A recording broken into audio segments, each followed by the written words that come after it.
ಕೇಳಬೇಕು. ನಿನ್ನನ್ನು ಕಂಡಾಗ ಯಾರು ಅಂತ ಕೇಳಬೇಕಾದದ್ದಿಲ್ಲ.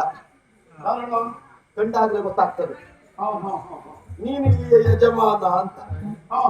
ಯಾಕೆ ನಿನ್ನ ನಡೆ, ನಿನ್ನ ನುಡಿ, ರಣಕ್ಷೇತ್ರಕ್ಕೆ ಬಂದ ಮೇಲೆ ನಿನ್ನ ವರ್ತನೆ ಇದೆಲ್ಲ ಸಾಮಾನ್ಯದವರೆಗೆ ಮೈಗೂಡಿಸಿಕೊಳ್ಳುವುದಕ್ಕೆ ಸಾಧ್ಯ ಇಲ್ಲ. ಇದೆಲ್ಲ ಮತ್ತೊಬ್ಬರಿಂದ ಕಲಿತು ಬಂದದ್ದು, ರಕ್ತಾನುಗತವಾಗಿ ಬಂದದ್ದು ಅಂತ ವಿಮರ್ಶಿಸುವುದು ಕಷ್ಟ.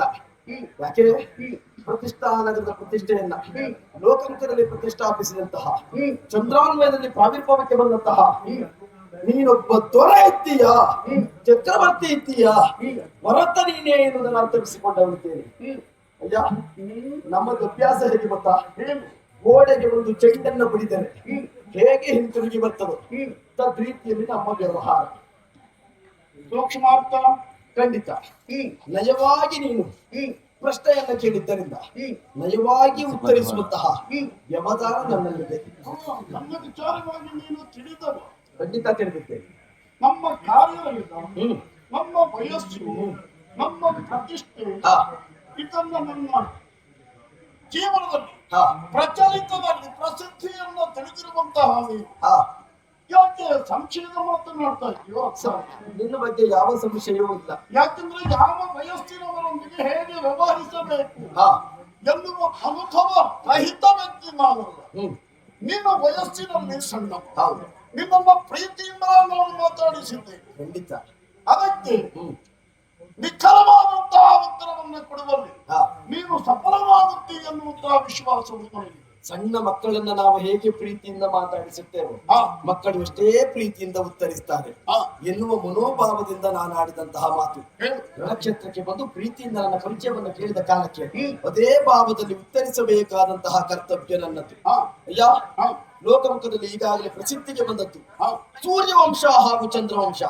ಚಂದ್ರಾನ್ವಯದಲ್ಲಿ ಶ್ರೇಷ್ಠ ವ್ಯಕ್ತಿತ್ವವನ್ನು ಹೊಂದಿದಂತ ಚಕ್ರವರ್ತಿ ಪೀಠವನ್ನು ಅಲಂಕರಿಸಿದ್ರೆ ದ್ವಿಮಣಿ ಕುಲದಲ್ಲಿ ಹುಟ್ಟಿಕೊಂಡವ ರುಕ್ಮಾಂಗದ ಭೂಪತಿ ಈಗಾಗಲೇ ತನ್ನ ಯೋಗ್ಯತೆಯಿಂದ ಲೋಕಮುಖದಲ್ಲಿ ತಾನೊಬ್ಬ ಯೋಗ್ಯತಾವಂತ ವ್ಯಕ್ತಿ ಅನ್ನೋದಾಗಿ ತೋರಿಸಿಕೊಂಡವನಿದ್ದಾನೆ. ರುಕ್ಮಾಂಗದ ಹಾಗೂ ಸಂಧ್ಯಾವಳಿಯರ ದಾಂಪತ್ಯ ಜೀವನದ ಪ್ರತೀಕವಾಗಿ ಪ್ರಪಂಚದ ಬೆಳಕನ್ನು ಕಂಡವನಾಗಿದ್ದೇನೆ. ಅವರು ಆಚರಿಸಿಕೊಂಡು ಬಂದಿರುವಂತಹ ಧರ್ಮ ಅವರಂತೆ ತನ್ನ ಮಗನು ನಡೆಯಬೇಕು ಎನ್ನುವಂತ ಉದ್ದೇಶದಿಂದ ನನಗೆ ಧರ್ಮಾಂಗದ ಎನ್ನುವಂತ ಹೆಸರನ್ನಿಟ್ಟಿದ್ದಾರೆ. ಒಂದು ಧರ್ಮದ ಮೂಲಕವಾಗಿ ನಡೆಯಬೇಕು, ಇನ್ನೊಂದು ಅವರ ದೇಹದ ಅಂಗ. ನಾನು ಗಂಡನೊಬ್ಬ ಹೆಂಡತಿಯ ಹೊಟ್ಟೆ ಒಳಗೆ ಹೋಗಿ ಮಗನಾಗಿ ಹುಟ್ಟುವುದು ಅಂತ ಹೇಳ್ತಾರೆ. ಆತ್ಮಾವೈ ಪುತ್ರ ನಾನಾಸಿ, ಅವರ ಪುತ್ರ ನಾನಾದ್ದರಿಂದ ಅವರ ಅಂಗ ನಾನಾದ್ದರಿಂದ ಅವರು ಆಚರಿಸಿಕೊಂಡು ಬಂದಿರುವಂತಹ ಧರ್ಮಕ್ಕೂ ಅವರ ಅಂಗವಾಗಿರುವಂತಹ ಮಗನಾದಂತ ನನಗೆ ಧರ್ಮಾಂಗದನೆನ್ನುವಂತ ನಾಮಕರಣವನ್ನು ಮಾಡಿದ್ದಾರೆ. ಹಾಗಾದ್ರೆ ಇಲ್ಲಿವರೆಗೆ ಬಂದದ್ದು ಯಾಕೆ ಅಂತ ಹೇಳಬೇಕಾದಂತಹ ಉದ್ದೇಶ ಇಲ್ಲ ಅಂತ ಭಾವಿಸಿಕೊಳ್ತೇನೆ.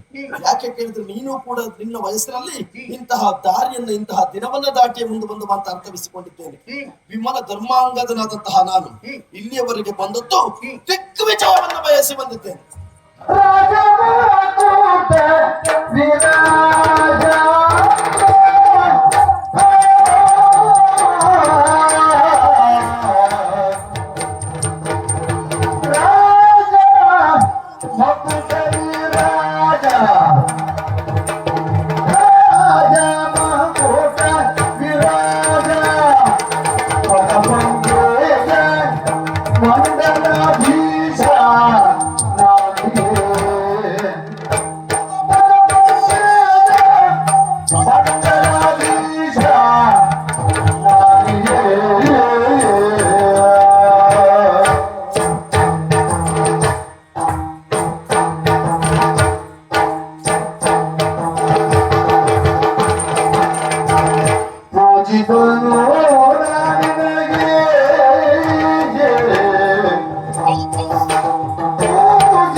ಹರ್ಷಿತನಾದೆ. ಹ್ಮ್ ಹಾಗೆ ಹ್ಮ್ ರುಕ್ಮಾಂಗದ ತನೆಯು ನೀನು ಪಾಲಿಸಬೇಕಾದಂತಹ ಧರ್ಮವನ್ನು ಅರಿತು ನಿನಗೆ ಧರ್ಮಾಂಗದ ಹ್ಮ್ ಎನ್ನುವಂತಹ ನಾಮಕರಣವನ್ನು ಮಾಡಿರುವುದು ಸಹ ಹ್ಮ್ ಸಂತೋಷದ ಸಂಗತಿ. ಸತ್ಯವಾನ್ ಸತ್ಯ ಸಂಕಲ್ಪರಾಗಿರಬೇಕು ಎನ್ನುವುದು ನನ್ನ ಅಪ್ಪನ ಸಂಕಲ್ಪ. ಸರಿ.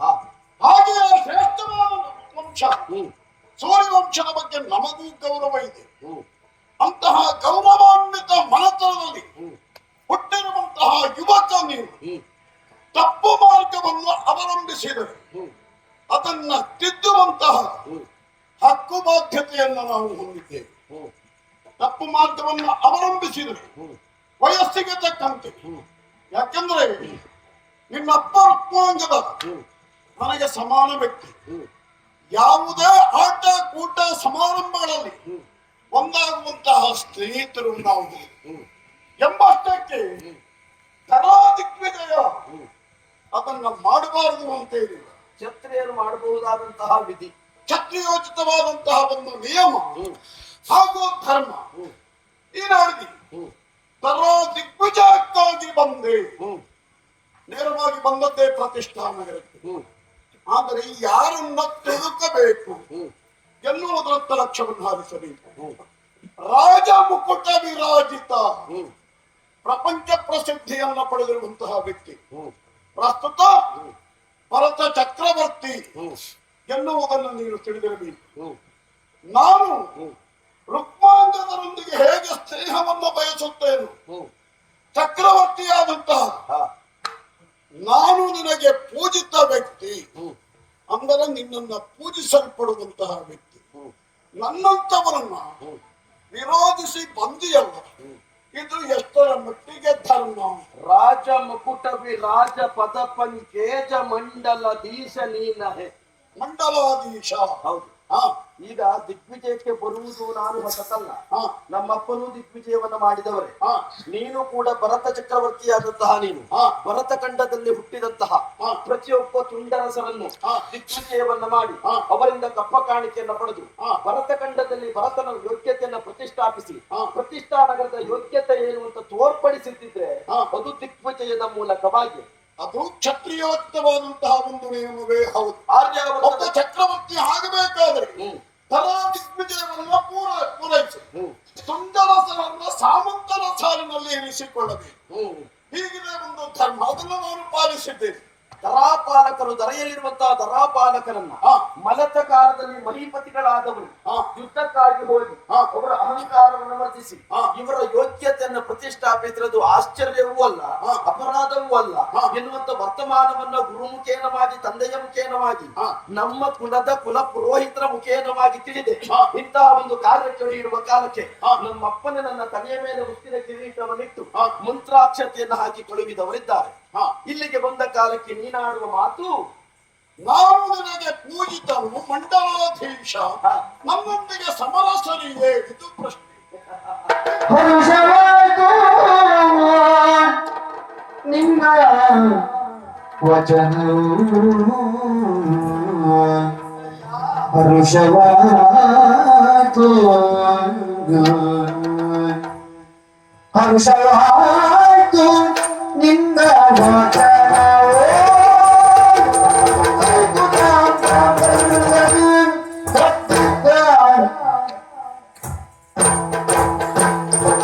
ಹರುಷವಾಯ್ತು ಹರುಷವಾಯ್ತು ಹರುಷವಾಯ್ತು ಹರುಷವಾಯ್ತು ನಿನ್ನ ವಚನವೋ ಹರುಷವಾಯ್ತು ಹರುಷವಾಯ್ತು ಹರುಷವಾಯ್ತು ನಿನ್ನ ವಚನವೋ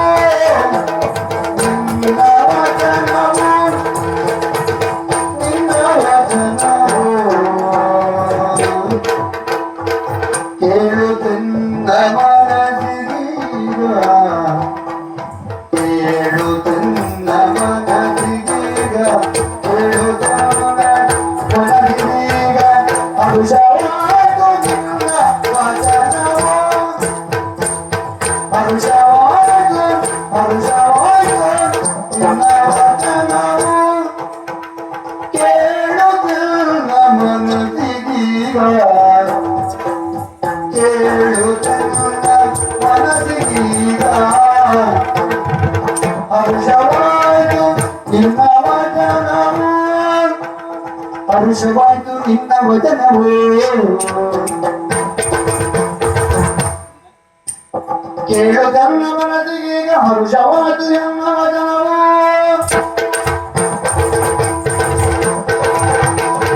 ಕೇಳು ತನ್ನ ಮನದಿಗೀಗ ಹರುಷವಾಯ್ತು ಹರುಷವಾಯ್ತು ಹರುಷವಾಯ್ತು ಕೇಳು ತನ್ನ ಮನದಿಗೀಗ ಹರುಷವಾಯ್ತು ನಿನ್ನ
ಮತ್ತೆ ಶ್ರೀ ಹರಿಯ ನೋಡಿ ಯುಪ ಭುಜವಿದೆ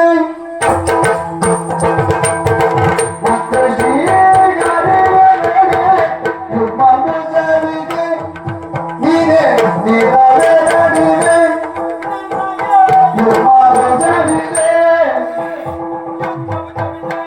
ನೇತ್ರವಿದೆ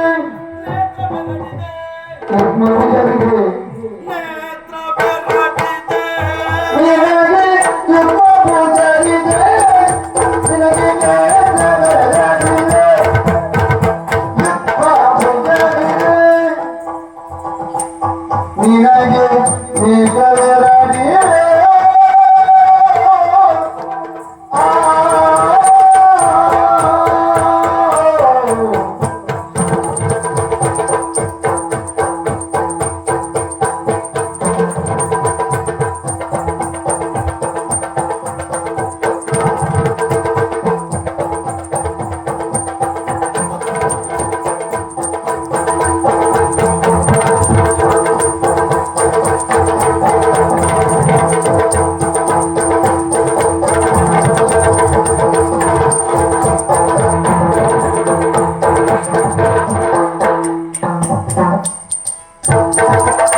ಗಂಗೆ ತೋರ್ಪುದೀಗ ಪರಮ ಪೌರುಷಗಳನ್ನು ಮೆರೆದು ಬರಿದ ಕರುವಾಗಿ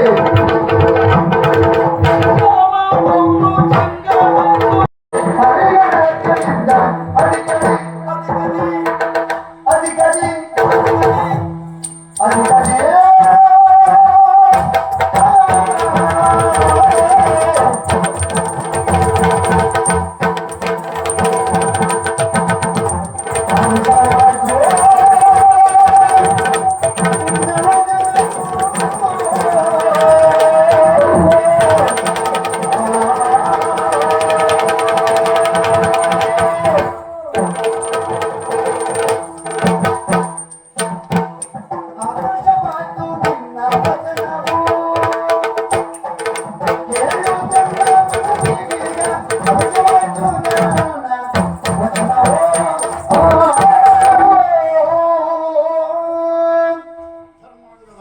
ಅಯ್ಯ ಪ್ರತ್ಯಕ್ಷ ನೋಡ್ತಾ ಇದ್ದೆ ನಿನ್ನ ಸಾಹಸವನ್ನು ನೀನು ಮೆರೀತಾ ಇದ್ದೆ ಹಾ ಹಾಗೆ ಸಂಸ್ಕಾರದ ಲಕ್ಷ್ಯವನ್ನು ಹರಿಸುತ್ತಾ ಇದ್ದೀವಿ ಎನ್ನುವುದನ್ನು ನಾನು ಗಮನಿಸಿದೆ. ಹಾ ಏನು ಸಂತೋಷ ಪಡ್ತಾ ಇದ್ದೀಯೋ ನಾನು ನಿನಗೆ ಪೂಜಿತನು ಎಂದಾಗ ಯಾಕೆ ಈ ಭಾವಾಭಿನಯ?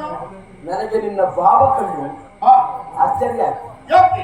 ನೀನು ದಿಗ್ವಿಜಯಕ್ಕಾಗಿ ಹೋದವ. ಹಾ, ನೀನು ದಿಗ್ವಿಜಯಕ್ಕೆ ಹೋಗುವ ಕಾಲಕ್ಕೆ ಹೋದಲ್ಲಿ ಎಲ್ಲರೂ ನಿನಗಿಂತ ಹಿರಿಯರು, ನಾವು ನಿನಗೆ ಪೂಜಿತರು. ನೀ ಹೋರಾಟ ಮಾಡುವುದು ಬೇಡ ಅಂತ ಹೇಳಿದಾಗ ಬಿಟ್ಟು ಬಂದ ಇತಿಹಾಸ ಉಂಟಾ? ನಮ್ಮ ಜೀವನದಲ್ಲಿ ಹಾ ಇಲ್ಲ. ಹಾಗಾದ್ರೆ ನನಗಿದು ಪೂರಕವಲ್ಲ. ನಿನ್ನ ಮಾತು ಹಿರಿಯವನಾಗಿ ನೀನು ಆಡಿಸಿ ಯಾಕೆ ಅಂತ ಅರ್ಥವಿಸಿಕೊಂಡಿದ್ದೇನೆ. ರಣಕಲದ ಒಂದು ನೀತಿ ಇದೆ, ಸಾರಿಕೊಂಡರೆ ಪಾಪವಿಲ್ಲ. ರಣಕ್ಷೇತ್ರದಲ್ಲಿ ವಯಸ್ಕರೇ ಹೋರಾಟವನ್ನು ಮಾಡಬೇಕು, ಇಂಥದ್ದೇನೂ ಇಲ್ಲ. ಕ್ಷತ್ರಿಯ ಮನೆತನದಲ್ಲಿ ಹುಟ್ಟಿದವ ಅವನಿಗೆ ಯುದ್ಧವೆಂದರೆ ಒಂದು ಹಬ್ಬ ಅಂತ ಹೇಳಿ ತಪ್ಪಾಗುವುದಕ್ಕಿಲ್ಲ.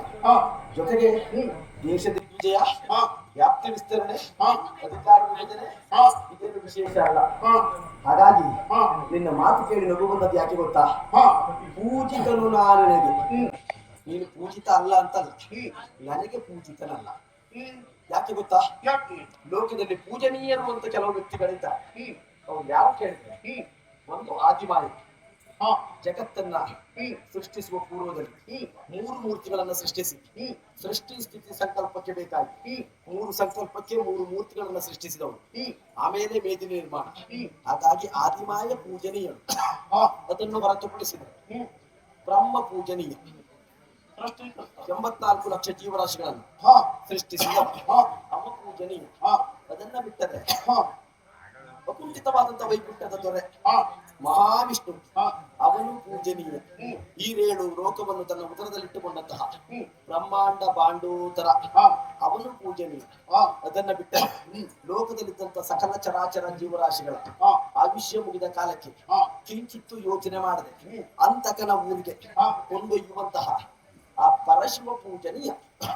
ಇದು ನನಗೆ ನಿನಗೆ ಅಂತಲ್ಲ, ಲೋಕದಲ್ಲಿದ್ದಂತ ಎಲ್ಲರಿಗೂ ಪೂಜನೀಯರಿವರು. ಒಟ್ಟು 4 ಪೂಜನೀಯರು. ಇದು ಪ್ರಪಂಚದಲ್ಲಿದ್ದ ಎಲ್ಲರಿಗೂ ಈ 4 ಜನ ಪೂಜನೀಯರು ಅಲ್ವಾ? ಅದನ್ನು ಹೊರತುಪಡಿಸಿದ್ರೆ ವ್ಯಕ್ತಿಗಳಿಗೆ ಪೂಜನೀಯರು ಅಂತ ಇರ್ತಾರೆ. ಒಂದು ಜನ್ಮ ಕೊಟ್ಟಂತ ತಂದೆ ತಾಯಿಗಳು ದೇವರಂತೆ ಅಲ್ವಾ?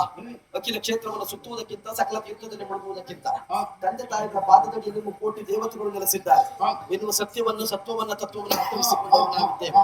ತಂದೆ ತಾಯಿಗಳು ಪೂಜನೀಯ. ಇನ್ನೊಂದು ವಿದ್ಯೆ ಕಲಿಸಿದ ಗುರು ಪೂಜನೀಯ. ಹೌದಾ? ಇದನ್ನ ಬಿಟ್ರೆ ನಮ್ಮನ್ನ ಆಳುವ ದೊರೆಗಳು ನಮಗೆ ಪೂಜನೀಯರು. ನಾನು ಈ ವಿಭಾಗದಲ್ಲಿ ನೋಡಿದ್ರೆ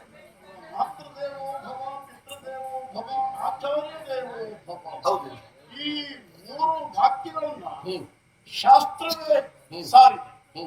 ಮತ್ತೆ ದೊರೆಗಳು ಪೂಜನೀಯರು. ರಾಜ ಪ್ರತ್ಯಕ್ಷ ದೇವ, ಒಪ್ಪತಕ್ಕ ವಿಚಾರ. ಸಾಮಂತನಿಗೆ ಧೀಮಂತನೇ ದೇವರು. ನಾನು ಹೇಳಿದ್ದು ಅದನ್ನೇ ಅಂದ್ರೆ ಬಹುಶಃ ಅದನ್ನು ನೀನು ಅರ್ಥ ಮಾಡಿಕೊಳ್ಳಿಲ್ಲ ಅಂತ ಕಾಣ್ತದೆ. ಹೇಗೆ? ರಾಜ ಮುಕುಟವಿರಾಜಿದ್ದ. ಯಾಕೆ ಈ ಶಬ್ದ? ನಾನೊಬ್ಬ ಮಂಡಲಾಧೀಶ ಅಂತ ಹೇಳಿದ್ರೆ ಸಾಮಂತ ಅರಸು ಮಕ್ಕಳು ಧೀಮಂತ ವ್ಯಕ್ತಿಯನ್ನ ಪೂಜಿಸಬೇಕು. ಅಂತಹ ಪ್ರಭುತ್ವವನ್ನು ಹೊಂದಿದಂತಹ ನಾನು ನಿನಗೆ ಪೂಜಿತ ವ್ಯಕ್ತಿ ಎಂಬ ಸಂದೇಶವನ್ನು ನಾನು ಹೇಳಿದೆ. ನೀನು ನನಗೆ ಪೂಜಿತನಲ್ಲ. ಹಾ, ಯಾಕೆ ಅಲ್ಲ ಗೊತ್ತಾ? ಹಾ, ನೀನು ಸೃಷ್ಟಿಕರ್ತ ಬ್ರಹ್ಮನಲ್ಲ. ಹಾ, ನೀನು ಆದ್ದರಿಂದ ನನಗೆ ಪೂಜಿತನಲ್ಲ. ನೀನು ಪಾಲಿಸುವ ವಿಷ್ಣುವಲ್ಲ, ಹಾ. ಆದ್ದರಿಂದ ನೀ ನನಗೆ ಪೂಜಿತನಲ್ಲ. ಹಾ. ಲಯಗೊಳಿಸುವ ಈಶನಲ್ಲ, ಹಾ. ಆದ್ದರಿಂದ ನೀ ನನಗೆ ಪೂಜಿತನಲ್ಲ. ಹಾ. ನನ್ನ ಹಡದ ತಾಯಿಯಲ್ಲ, ಹಾ. ಆದ್ದರಿಂದ ನೀ ಪೂಜಿತನಲ್ಲ. ಹಾ. ಜನ್ಮಕ್ಕೆ ಕಾರಣಕರ್ತನಾದಂತಹ ಜನಕನಲ್ಲ, ಹಾ. ಆದ್ದರಿಂದ ಪೂಜಿತನಲ್ಲ. ಹಾ. ವಿದ್ಯೆ ಹೇಳಿಕೊಟ್ಟ ಗುರುವಲ್ಲ, ಹಾ. ಆದ್ದರಿಂದ ಪೂಜಿತನಲ್ಲ. ಹಾ. ಬಣಿವೆ ಬಣಿವೆ ಹಾ. ಹರಿಹರಾದ್ಯರಿಂದಲೂ ಹಾ. ನೀನು ಅಧಿಕನ ಕೇಳ್ತಾನೆ. ನನ್ನಲ್ಲಿ ಅಂತಹ ವೈಶಿಷ್ಟ್ಯವನ್ನ ಶಕ್ತಿಯನ್ನ ನೀನು ಗುರುತಿಸಲಿಕ್ಕೆ ನಾನು ಕಾಣಲಿಲ್ಲ. ಹಾ? ನಾನು ಕಾಣಲಿಲ್ಲ. ಅಂದ್ರೆ ಪೂಜಿಸಬೇಕಾಗಿದ್ದರೆ ನಾನು ಹೇಗಿರಬೇಕಿತ್ತು?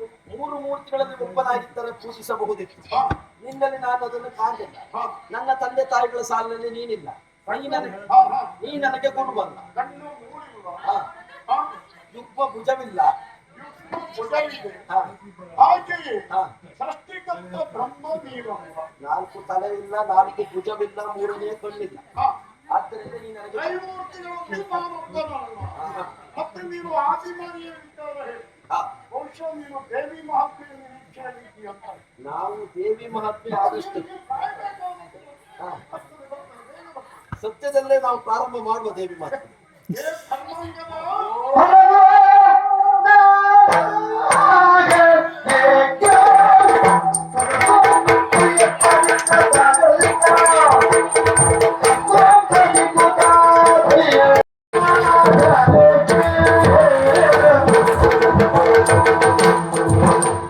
ಧರ್ಮಾಂಗದ ನೀ ನನಗೆ ಪೂಜಿತನಲ್ಲ ಎನ್ನುವ ನೆಲೆಯಲ್ಲಿ ಹಾ. ನಿನ್ನ ಮಾತು ಕೇಳಿ ನನಗೆ ನಗು ಬಂದದ್ದು ಅಷ್ಟೇ. ಧರ್ಮಾಂಗದ ಹಾ. ನೀನು ನನ್ನನ್ನು ಅಪಹಾಸ್ಯ ಮಾಡ್ತಾ ಇದ್ದೀವಿ ಹಾ. ಎಂದು ನಾನು ಭಾವಿಸುವುದಿಲ್ಲ. ಹ್ಮ್. ಯಾಕೆಂದ್ರೆ ಋಗ್ಮಾಂಗದ ತಲೆಯು ನೀನು ಆಗಿರಬಹುದು. ಹ್ಮ್. ಜ್ಞಾನಾರ್ಜನೆ ಮಾಡಿರುವಂತಹ ವ್ಯಕ್ತಿ ಹ್ಮ್. ಅಧ್ಯಯನಶೀಲ ಹ್ಮ್. ಎನ್ನುವುದಕ್ಕೆ ಕೆಲವೊಂದು ಸಾಕ್ಷಿಗಳನ್ನು ನಿನ್ನಲ್ಲಿ ನಾನು ಗುರುತಿಸಿದ್ದೇನೆ. ಹ್ಮ್. ಅದನ್ನೆಲ್ಲ ಮೆಚ್ಚಿಕೊಳ್ತೇನೆ. ಹ್ಮ್. ಒಳಗೆ ಹೇಳಿದಂತಹ ಈ ಮಾತು ಹ್ಮ್. ಇದು ಒಪ್ಪುವಂತದ್ದಲ್ಲ. ಅಂದರೆ ಒಬ್ಬ ಮಂಡಲಾಧೀಶನನ್ನ ಹ್ಮ್. ಸುಂದರಸರು ಪೂಜಿಸುವಂತಹ ಹ್ಮ್. ಒಂದು ಕ್ರಮ ಹ್ಮ್. ಭೂಲೋಕದಲ್ಲಿ ಇದೆ.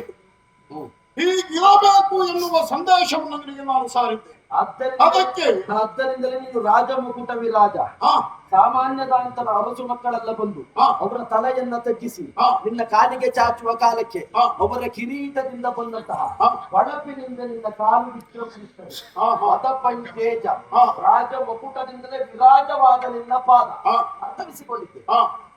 ಪದ ಪಂಕೇಜ ಮಂಡಲಾಧೀಶ ಮಂಡಲಾಧೀಶ ಹ್ಮ್. ಎನ್ನುವ ಈ ಶಬ್ದದ ತಾತ್ಪರ್ಯವನ್ನು ತಿಳಿದು ಸಹ ಹ್ಮ್. ಹರನ ಉದಾಹರಣೆ, ಹ್ಮ್. ವಿಷ್ಣುವಿನ ಉದಾಹರಣೆ, ಹ್ಮ್. ಸೃಷ್ಟಿಕರ್ತನಾದಂತಹ ಬ್ರಹ್ಮನ ಉದಾಹರಣೆ, ಹ್ಮ್. ಇದನ್ನ ಕೊಡುವುದು ಎಷ್ಟರ ಮಟ್ಟಿಗೆ ಸಮರ್ಪಕ. ಯಾಕೆ ಹಾಗಂತ ಹ್ಮ್.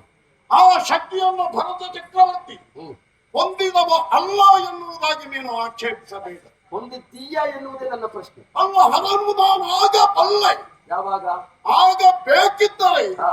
ಅಂತಹ ಅನಿವಾರ್ಯತೆಯ ಪ್ರಸಂಗ ಸೃಷ್ಟಿಯಾಗಿದೆ. ಅಂದ್ರೆ ತ್ರಿಪುರದಾನವರ ಸಂಹಾರ ಹ್ಮ್. ಕಥೆ ನಿನಗೆ ಗೊತ್ತಿದೆಯಲ್ಲ, ಗೊತ್ತುಂಟು. ಹೇಳಬೇಕಾದದ್ದಿಲ್ಲ, ಅಧ್ಯಯನ ಮಾಡಿದವನು. ಮೂರು ಲೋಕದಲ್ಲಿ ಹಾ, ತಾರಕಾಕ್ಷ ಕಮಲಾಕ್ಷ ವಿದ್ಯುನ್ಮಾಲಿ ಎನ್ನುವಂತಹ ಆದಿದೈತ್ಯರು ಪರಮನಾನ್ವಿತರಾಗಿ ಲೋಕವನ್ನ ಪೀಡಿಸುವ ಕಾಲಕ್ಕೆ ಹಾ, ಬ್ರಹ್ಮನ ಸಾರಥ್ಯದೊಂದಿಗೆ ಹಾ, ಸುನಾಭವೆನ್ನುವಂತ ಧನಸ್ಸನ್ನ ಹಿಡಿದು ಹಾ, ಪರಶಿವ ಅವರನ್ನು ವಧಿಸುವುದಕ್ಕೆ ಬೇಕಾಗಿ ಹೋದವನಿದ್ದಾನೆ. ಅವರನ್ನು ವಧಿಸಿ ತ್ರಿಪುರ ಮತನವನ್ನ ಮಾಡಿದ ಕಾಲಕ್ಕೆ ಹಾ, ತ್ರಿಪುರ ತಾಂಡವವನ್ನಾಗಿ ಸಪ್ತ ತಾಂಡವದಲ್ಲಿ ಒಂದು ತ್ರಿಪುರ ತಾಂಡವವನ್ನಾಡ್ತಾನೆ ಪರಶಿವ. ಆ 3 ಮಂದಿ ದಾನವರನ್ನ ಕೊಂದ ಮೇಲೆ ಹ್ಮ್. ಅಂತಹ ಒಂದು ಸಂದರ್ಭ, ಸಂತೋಷ ಹ್ಮ್. ಅಲ್ಲಿ ಹರನಿಗೆ ಸೃಷ್ಟಿಯಾಯಿತು. ಹ್ಮ್. ಆದ್ದರಿಂದ ಅಂತಹ ಒಂದು ವಿಶೇಷವಾದಂತಹ ತಾಂಡವ ನೃತ್ಯವನ್ನ ಹ್ಮ್. ಜಗತ್ತಿಗೆ ಪ್ರದರ್ಶಿಸಿದ್ದಾನೆ. ಗಂಡು ಮುನಿಗಳಿಗೆ ಶಿವ ತಾಂಡವದಲ್ಲಿ ಇದು ಒಂದು ವಿಶೇಷ ಎನ್ನುತ್ತಾರೆ. ಹ್ಮ್. ಅಲ್ವಾ? ಹ್ಮ್. ನಾನು ಹರನಾಗುತ್ತಿದ್ದೆ, ಹ್ಮ್. ಇಲ್ಲಿ ತ್ರಿಪುರ ದಾನವರು ಬಂದಿದ್ದಾರೆ. ಇಲ್ಲಿ ನಾನು ತಾರಕಾಕ್ಷನೂ ಅಲ್ಲ, ಕಮಲಾಕ್ಷನೂ ಅಲ್ಲ, ವಿದ್ಯುನ್ಮಾಲಿಯೂ ಅಲ್ಲ. ಆ ಮೂವರಲ್ಲಿ ಒಬ್ಬನೂ ನೀನಲ್ಲ. ಹಾ. ಮತ್ತೆ ನಾನು ತ್ರಿನೇತ್ರಧಾರಿಯಾದಂತಹ ಹರ ಯಾಕಾಗಿ. ಹಾ. ಇನ್ನು ನೀನು ಹೇಳಿದಿ ಹ್ಮ್. ವಿಷ್ಣುವೇ ಹ್ಮ್. ಯುಗ್ಮ ಭುಜವಿದೆ, ಹ್ಮ್. ಕೇವಲ 2 ಭುಜವನ್ನು ಮಾತ್ರ ನೀನು ಹೊಂದಿ. ಹ್ಮ್. ನಿನಗಿರುವುದು 2 ಭುಜ, ನೀನು ವಿಷ್ಣು ಅಲ್ಲ. ಹ್ಮ್. ವಿಶ್ವರೂಪವನ್ನು ಪ್ರದರ್ಶಿಸಿದ ಹ್ಮ್. ವಿಷ್ಣು ಹ್ಮ್. ಹಲವು ಬಾರಿ ಹ್ಮ್. ಅದರಲ್ಲಿಯೂ ಆರಂಭದ ವೃಕ್ಷವನ್ನ ಹರಿಸಿದರೆ ಹ್ಮ್.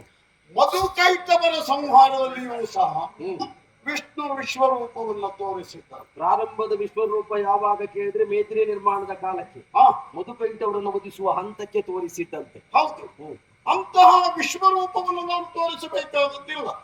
ಯಾಕಂದ್ರೆ ಇಲ್ಲಿ ಮಧುಕೈಟವರ ಬಂದಿದ್ದಾರೆ, ಮಧುಕೈಟ ಬಂದದ್ದು ಧರ್ಮಾಂಗದ ಹಾಗೂ ನಿನ್ನನ್ನು ಅನುಸರಿಸುವಂತಹ ಸೇನೆಯು ಅಲ್ವೋ. ಮಧುಕೈಟವರು ಇಲ್ಲಿ ಬರಲಿ, ನಾನು ವಿಷ್ಣು ಆಗಬೇಕಾದದ್ದಿಲ್ಲ. ಮೇದಿನಿ ನಿರ್ಮಾಣದ ಅಗತ್ಯ ಇಲ್ಲ. ಮತ್ತೆ ನೀನು ಬ್ರಹ್ಮನ ಕಥೆಯನ್ನು ಹೇಳಿದೆ. ಬ್ರಹ್ಮ ಯಾವತ್ತು ರೋಷಾವೇಶದಿಂದ ವಿರೋಧಿಗಳನ್ನ ದಂಡಿಸಿದಂತಹ ಕಥೆ ಬಹಳ ವಿರಳವೇ ಆಗಿದೆ. ಅವ ಒಲೆದದ್ದು ಬಿಟ್ಟರೆ ದಂಡಿಸಿದ ಕಥೆ ಇಲ್ಲ. ಸಂತಾಪ ಪಟ್ಟಂತಹ ಕಾಲವೂ ಇದೆ. ತನ್ನ ಶಿರವನ್ನ ತಾನೇ ಕಳೆದುಕೊಂಡು ವ್ಯತಿಸಿದಂತಹ ಕಾಲವೂ ಹಿಂದೆ ಗತಿಸಿ ಹೋಗಿದೆ.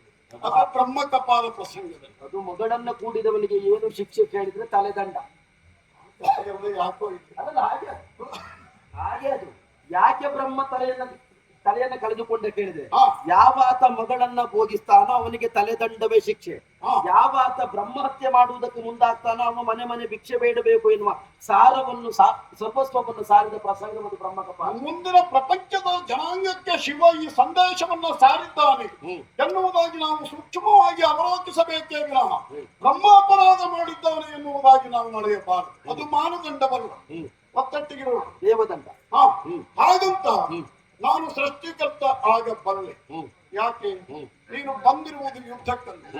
ನನ್ನ ಮಾತನ್ನ ಕೇಳಿ ನೀನು ನನಗೆ ಶರಣ ಬಂದರೆ, ಅಂದರೆ ಪೂಜಿತನು ನಾನಿನಗೆ ಎನ್ನುವುದನ್ನ ಒಪ್ಪಿಕೊಂಡರೆ ನಿನ್ನನ್ನ ಪಾಲಿಸುವುದು ನಾನು ವಿಷ್ಣುವಾಗ್ತೇನೆ. ಹಾಗೆ ಒಪ್ಪದೇ ಹೋದರೆ ಸೃಷ್ಟಿಕರ್ತನಾದಂತಹ ಬ್ರಹ್ಮ ಸೃಷ್ಟಿಸಿರುವುದು ಜಗತ್ತಿನ ಜೀವಕೋಟಿಗಳನ್ನು, 84 ಲಕ್ಷ ಜೀವರಾಶಿ. ನಾನು ಹಾಗಲ್ಲ. ಯುದ್ಧ ಕ್ಷೇತ್ರದಲ್ಲಿ ಬಾಣಗಳ ಸುರಿಮಳೆಯಿಂದ ಯುದ್ಧವನ್ನು ಸೃಷ್ಟಿಸುತ್ತೇವೆ. ದುರ್ವಿಜಯ ಎನ್ನುವ ಸೃಷ್ಟಿಯಲ್ಲ, ದುರ್ವಿಜಯ ಎನ್ನುವಂತಹ ಸೃಷ್ಟಿ. ಆ ನಂತರ ನಿಮ್ಮೆಲ್ಲರ ನಿರ್ನಾಮದೊಂದಿಗೆ ಲಯಕತ್ತ ಈಶನಾಗ್ತೇನೆ.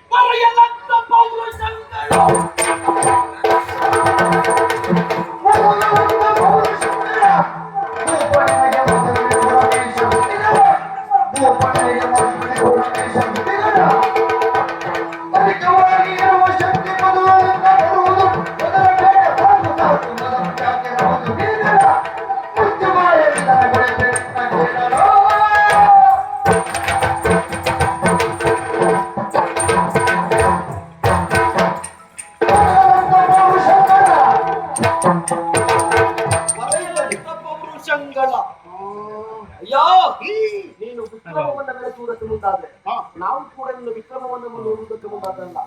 ಹೊರಿಕೆ ನೀನು ಮಾತನ್ನಾಡಬೇಡ, ಮುಚ್ಚು ಬಾಯಿ.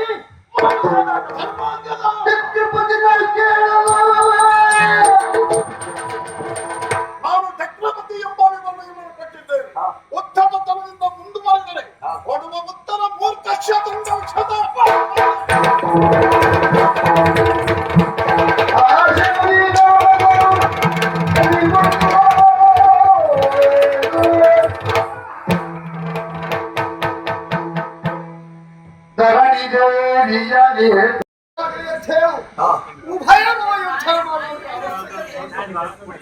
ಭರತ ಚಕ್ರವರ್ತಿ ಘನಘೋರ ಯುದ್ಧ ನಡೀತಾ ಇದೆ, ಧಾರಾಕಾರಿಯಾಗಿ ಹೋರಾಡುತ್ತಾ ಇದೆ.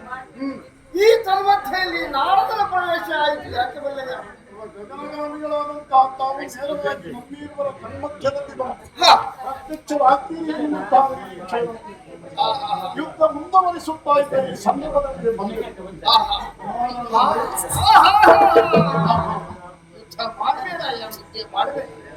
ಯಾಕಂತ ಹೇಳಿದ್ರೆ ಈ ಸಂದರ್ಭದಲ್ಲಿ ನನ್ನ ಪ್ರವೇಶ ಯಾಕಾಯ್ತು, ನಿಮ್ಮಿಬ್ಬರಲ್ಲಿ ಕಲಹ ಬರಬಾರ್ದು. ಯಾಕಂತ ಹೇಳಿದ್ರೆ ಈಗ ಭೂದೇವಿಯ ಮುಖಕ್ಕೆ 2 ಕಣ್ಣುಗಳು ಹಾಗಿದ್ದಾವೆ.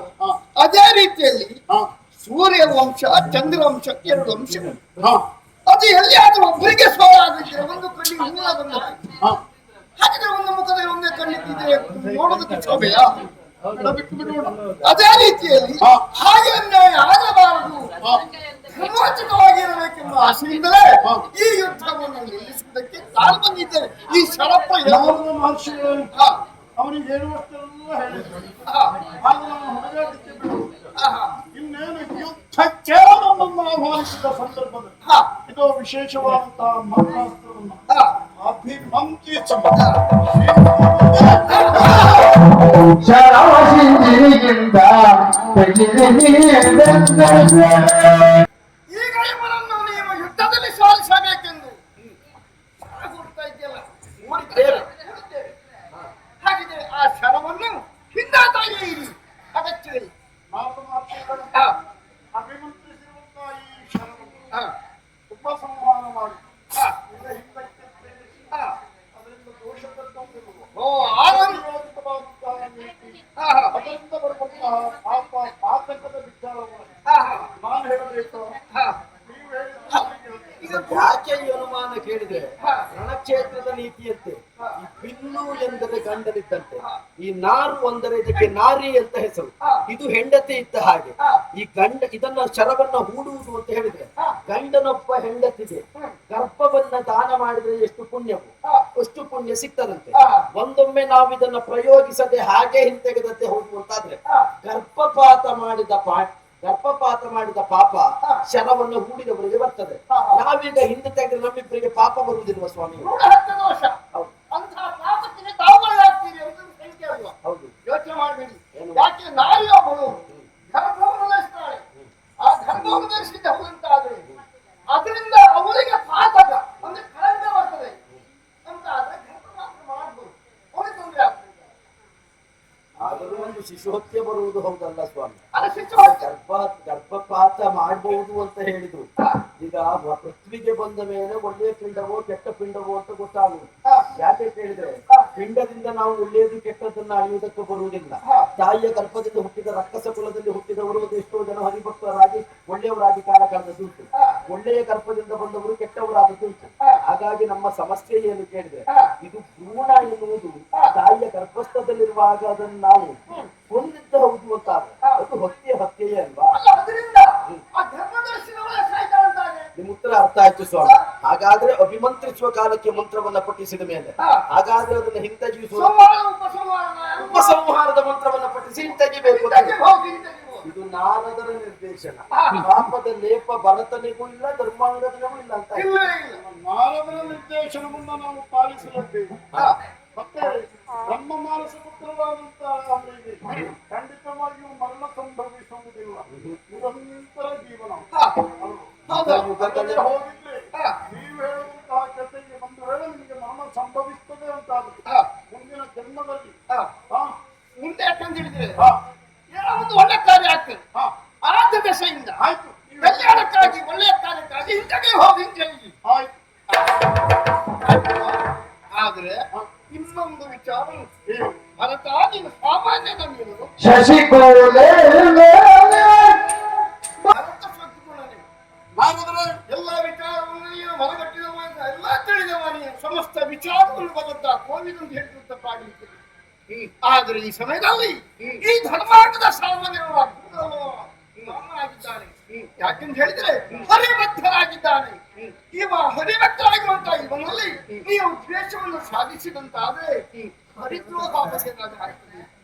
ನಾಲ್ಕು ಮಹರ್ಷಿಗಳೇ ವಿಸರ್ಜನಾಭನ ಭಕ್ತನಾದಂತ ಧರ್ಮಾಂಗದನೊಂದಿಗೆ ಸತ್ಯತನವನ್ನು ಬೆಳೆಸಬೇಕು. ವೈರ ಸಲ್ಲದು, ವೈರಸಲ್ಲ. ಯುದ್ಧವನ್ನ ನಿಲ್ಲಿಸಬೇಕು, ಹಾ, ಸಖ್ಯತನವನ್ನ ಬೆಳೆಸಬೇಕು. ಹೌದಾ?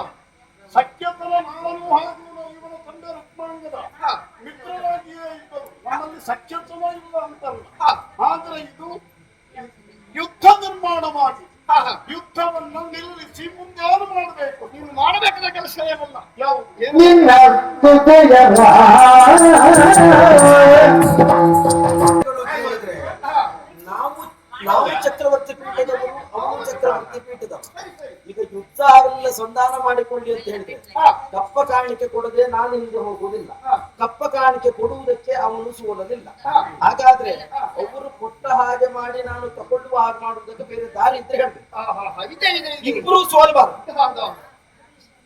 ಅಂತದೊಂದು ದಾರಿ ಬೇಕು.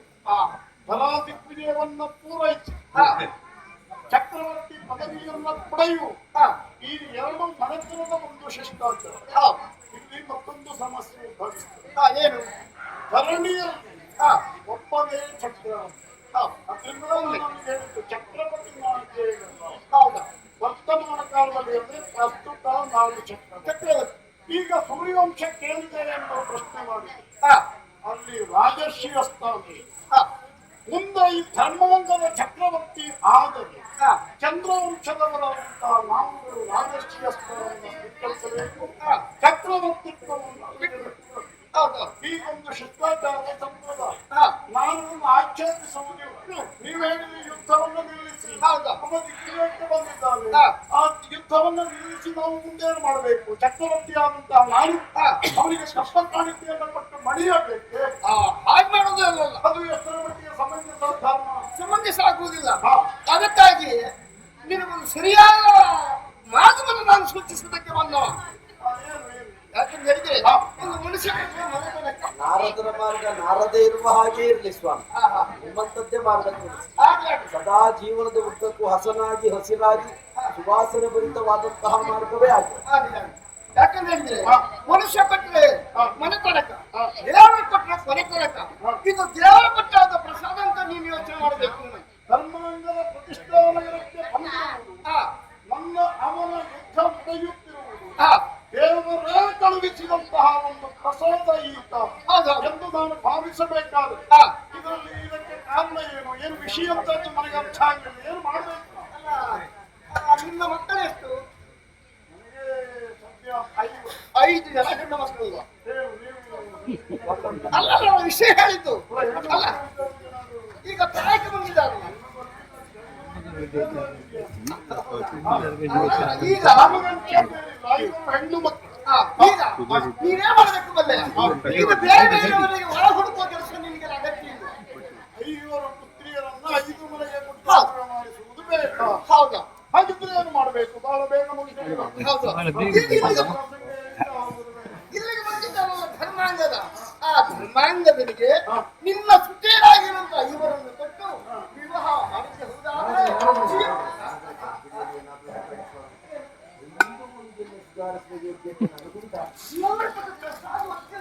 ಹೌದಾದ್ರೆ ಪಂಚ ಕನ್ಯೆಯರನ್ನ ಮದುವೆ ಆಗುವುದು, ನಮ್ಮ ಕಲ್ಯಾಣೋತ್ಸವ ಮಾಡುವುದು, ಮಂಗಳ ಹಾಡುವುದು. ಇದು ಮದುವೆ ಆಗುವುದಕ್ಕಾಯ್ತು. ನಮ್ಮ ಕಪ್ಪ ಕಾಣಿಕೆ ಕಪ್ಪ ಕಾಣಿಕೆ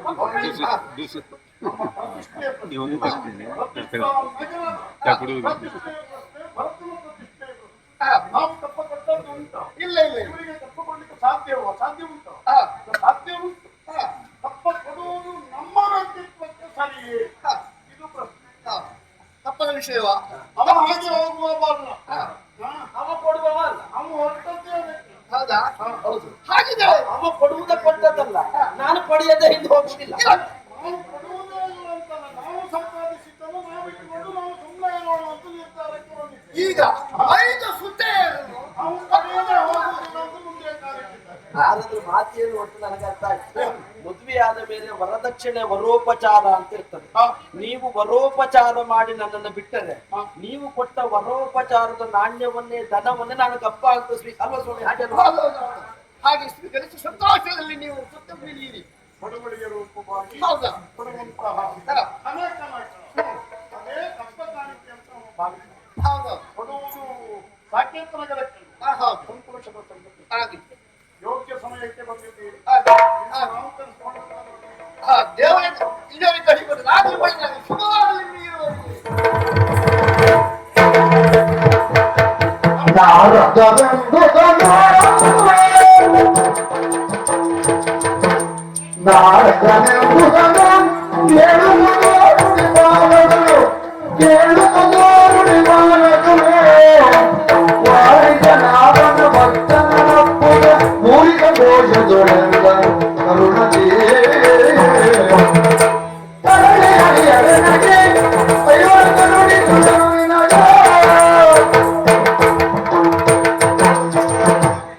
ನಮ್ಮಿಬ್ಬರ ಸಮಕ್ಷಮದಲ್ಲಿ ನಾರದರ ನಮಗೆ ಉಪದೇಶವನ್ನ ಮಾಡಿದ ಮೇಲೆ ನಾವು ಹೇಳ್ತಾ ಹೋಗುವುದು ಮತ್ತೆ ಚರ್ಮಿತ ಚರ್ಮಣ ಉಂಟಾಗ್ತದೆ.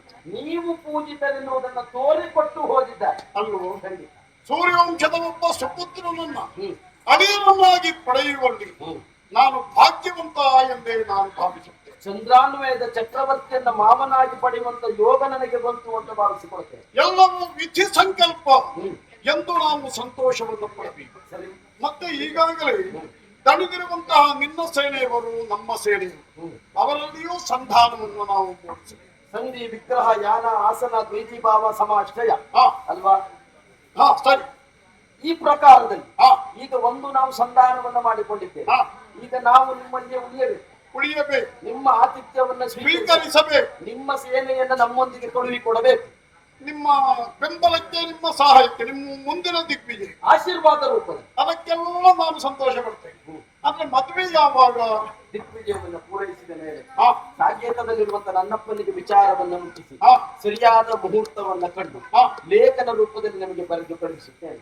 ನಿಮ್ಮ ಅಭಿಪ್ರಾಯವನ್ನು ತಿಳಿದು ನಿಮ್ಮ ಮಕ್ಕಳನ್ನು ನಾನು ಮದುವೆ ಆಗ್ತೇನೆ. ಮಗು ಧರ್ಮಾಂಗದ ಕುಶಲೋಪರಿ ಮಾತುಕತೆ. ಸರಿ. ಇನ್ನು ವಿಶೇಷವಾದಂತಹ ಆತಿಥ್ಯ ಹಾ. ನಮ್ಮ ಅರಮನೆ